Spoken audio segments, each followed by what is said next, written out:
नमस्कार, मी रोहिणीच kitchen and blog मध्ये तुमचं खूप खूप स्वागत आहे। आज आपण बनवणार आहोत कैरीची चटणी। कैऱ्या स्वच्छ धुवून पुसून घेते।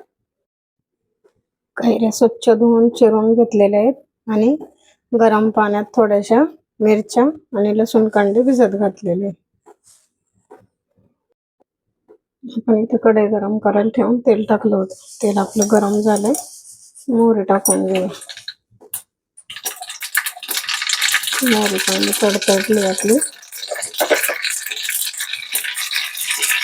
हळद टाकून घेऊ।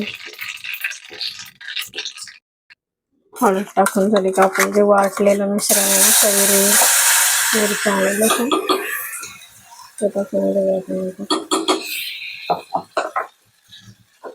आणि मीठ टाकूया, थोडस गोड टाकलं तरी चालेल। मस्त हलवून घेऊया छान प्रकारे। मोहरीचा तडका चांगला द्यायचा, मला चांगलं परतून घेऊया। गॅस बारीक करून परतून द्यायचं। आपली चटणी अर्धी शिजली की थोडस कोथिंबीर आणि पुदिना टाकायचा चिरून।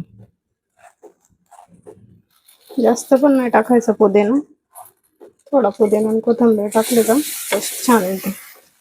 आणि परत थोडा वेळ शिजू द्यायची। आता तेल सुटायला लागले म्हणजे आपली चटणी झालेली। कोथिंबीर आणि पुदिन्यामुळे टेस्ट छान येते।